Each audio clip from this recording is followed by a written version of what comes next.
Agora você ouve uma palavra de vida com o pastor Érico Rodolfo Bussinger.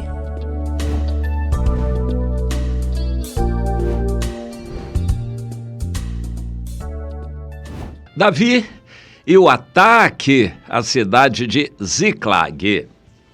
1 Samuel no capítulo 30. É uma história que mexe muito comigo e me traz lições muito importantes na vida espiritual.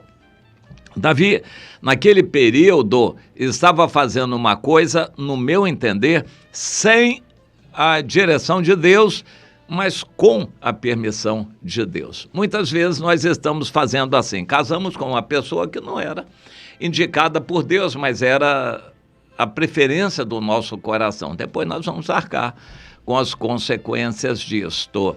E nós fazemos isto com a permissão de Deus. Existem pessoas, teólogos, que usam um termo que eu não acho muito correto. Vontade permissiva de Deus. Existe a vontade diretiva de Deus, é acertar o alvo, é fazer o que Deus quer, obedecer ao Espírito Santo. E existe a vontade permissiva de Deus. Aquilo que Deus permite é lícito, é válido, não é o melhor, mas é o que a pessoa quer. Então Deus deixa. E isso é uma realidade, embora o termo nem sempre seja apropriado. Israel fez isso muitas vezes, escolheu um caminho e Deus deixou. Não era o que Deus queria, mas Deus permitiu. Na soberania de Deus, Ele permite tudo que acontece conosco. Há situações que Deus impede. Simplesmente Ele impede. Mas, na maioria das vezes, se não há uma consequência trágica e decisiva, Deus permite. Como eu citei, um casamento que não era o melhor. Compra de um carro que não era o melhor. Isso aconteceu comigo. O primeiro veículo que eu possuí foi uma decisão errada, porém permitida pelo Senhor. E Deus, na sua soberania, Ele nos guarda para que, mesmo por linhas tortas que nós sigamos, no final, Ele faz com que uma linha certa aconteça, algo de melhor para nós. Deus é maravilhoso. Naquela época, Davi estava liderando um grupo de 600 homens, e muitos casados, já com filhos, e aquilo já era um problema para ele, porque Davi estava fugindo do rei Saul, que queria matá-lo. Fugir com homens a cavalo ou a pé que podem correr é uma coisa. Fugir com pessoas que têm que carregar bagagem, mulheres, crianças, isso é muito difícil, não dá para correr. E um exército ataca facilmente.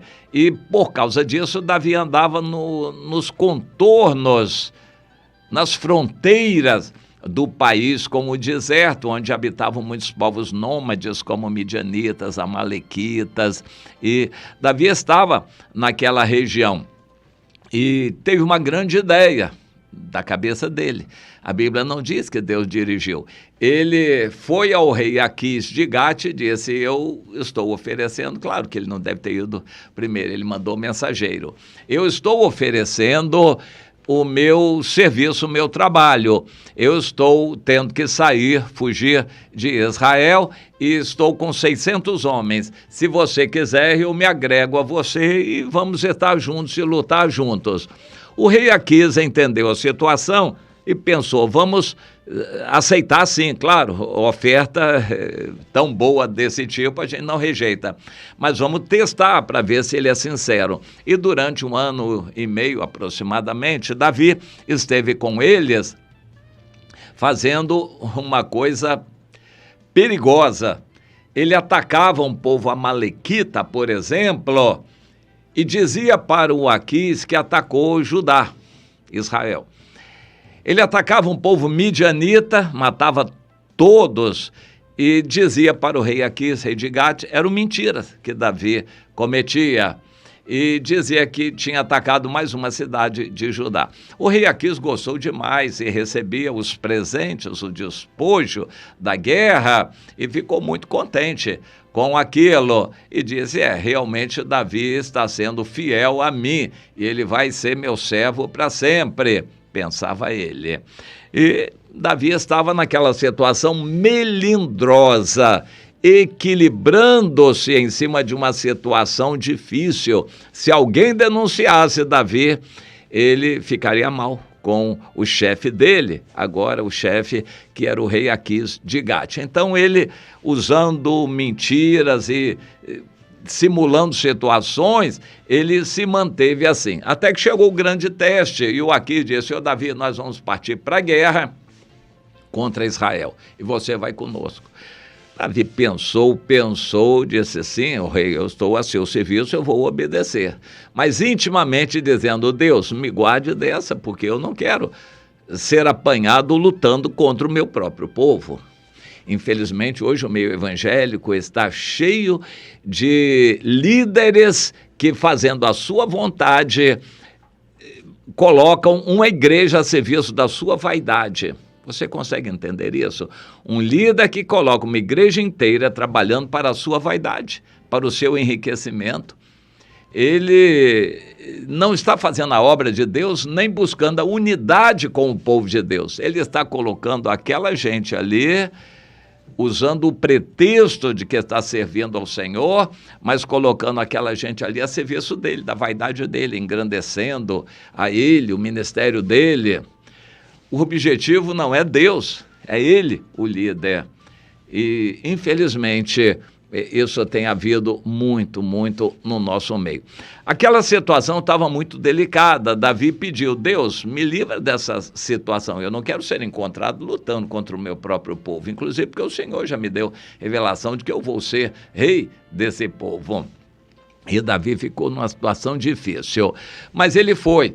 Graças a Deus o Senhor o livrou, graças a Deus o Senhor nos livra. Aqueles que são sinceros têm um livramento de Deus. E o Senhor usou os príncipes que eram os reis dos filisteus para desconfiarem de Davi. E disseram para o Aquis, Aquis, não deixa esse homem ir com você. Nós vamos lutar contra o povo dele e ele vai se voltar contra nós no meio da batalha. Nada disso, manda ele voltar.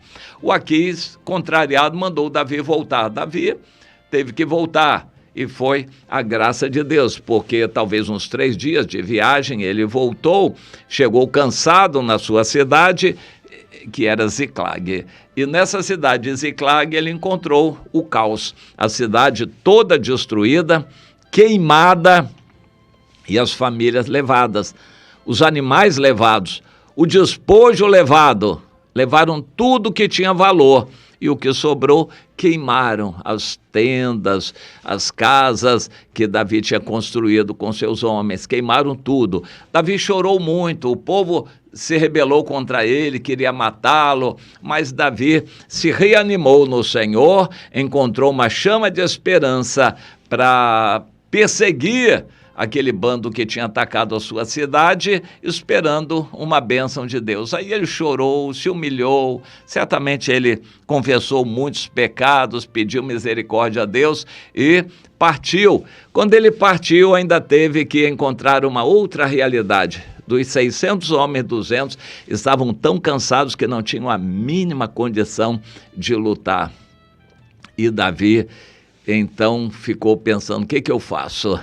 Na verdade, todos estão cansados, só que 200 se deixaram vencer pelo cansaço. Você entende isso? Às vezes a gente está cansado, mas continua trabalhando, porque tem que trabalhar.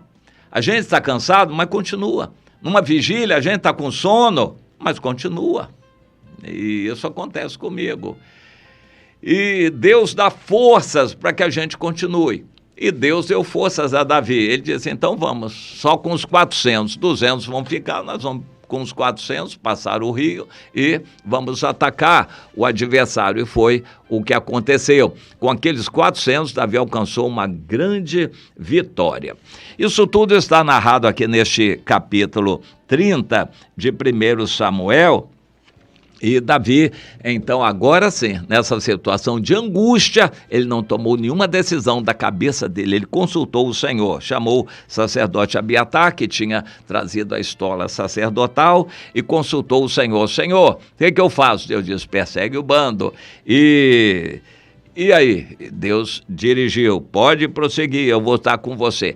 Então, Davi foi naquela situação em obediência ao Senhor. Agora sim, com a direção de Deus. O resultado foi maravilhoso. Logo eles encontraram um egípcio caído, um homem quase morto, que eles socorreram. E esse homem morto deu todas as informações necessárias. Ele disse quem era, um servo de uma amalequita, e disse que conhecia muito bem aquele bando. E Davi disse, vamos fazer um acordo, você nos dá essa informação, nos guia até esse bando e nós vamos proteger você. E ali certamente Davi ganhou mais um aliado, porque cuidaram daquele homem, o homem ficou mais sadio e certamente depois foi agregado ao grupo de Davi. Davi atacou de surpresa aquele bando amalequita, matou a maioria, uns poucos fugiram e Davi tomou tudo. A Bíblia diz que tomou todo o despojo, todas as mulheres, todas as crianças, todos os animais e muito mais ainda. Ou seja, o lucro foi tremendo. Mas a cidade de Ziclag teve que ficar para trás. Davi, quando voltou, pensava em reconstruir a cidade. Deus falou com ele, não é aqui que eu te quero mais. Eu não quero mais você aqui, agora você vai para outro lugar. Para onde, Senhor? Para Hebrom. Lá para o sul de Judá, que Davi conhecia bem, você vai ficar nos arredores de Hebrom, aguardando o que eu vou fazer. O que aconteceu? Quando Davi estava nos arredores de Hebrom, o povo todo de Judá, os anciãos que lideravam o povo, aquele povo todo de Judá veio e acolheu a Davi e fez aliança com Davi. Davi, seja o nosso líder.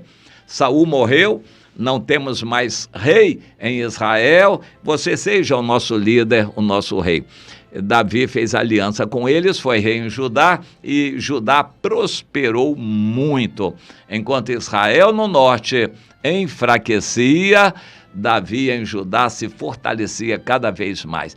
Aquilo foi o ponto de inflexão, a mudança necessária que Davi precisava. Ele se livrou de Ziclag, ele se livrou dos filisteus, se livrou de uma situação embaraçosa em que ele mentia para sobreviver e ele lucrou grande despojo que ele nem pensava em ter e agora em Judá ele se tornou rei.